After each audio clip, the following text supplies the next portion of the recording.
Let's pray. Thank you, Heavenly Gracious Father, for this beautiful time that you have given to us so that we may meditate on your word. Kindly lead us, guide us, bless us through your precious word. We ask this prayer in mighty name of our Lord and Savior Jesus Christ. Amen. Amen. Shalom in our Lord and Savior Jesus Christ.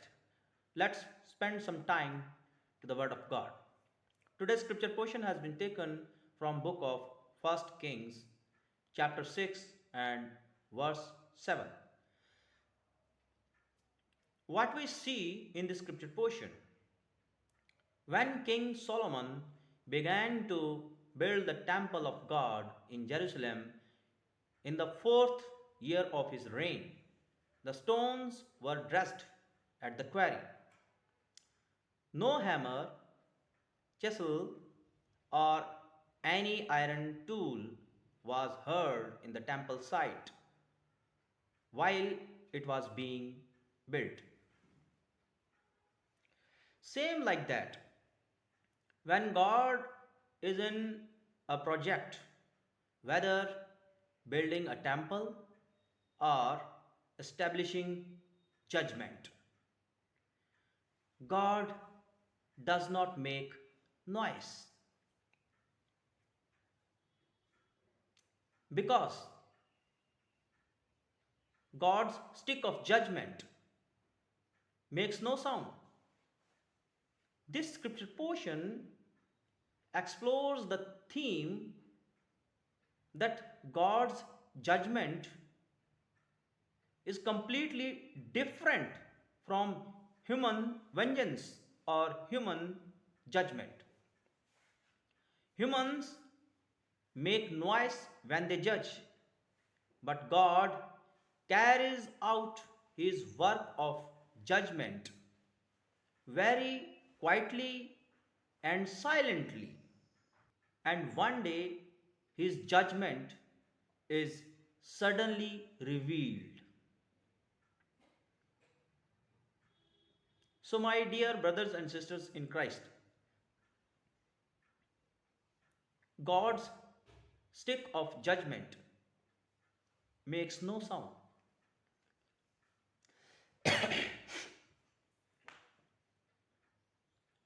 When man takes revenge, he or she makes noise. But when God takes revenge, he makes no noise. That's why it is said, God's stick of judgment makes no sound. My dears in Christ, we do not need to take revenge ourselves. If we are right and true, then God will take our revenge. If we see in scripture, book of Isaiah, chapter 42, and verses 2nd and 3rd, what we see in this scripture portion, the word of God says about upcoming Messiah, the Lord and Savior Jesus Christ. The word of God says,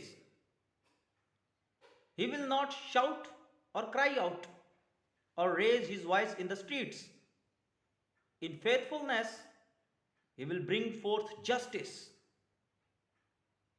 So, my dears in Christ,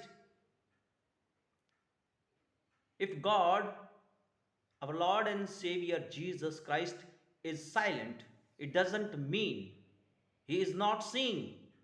He sees everything. Silence of God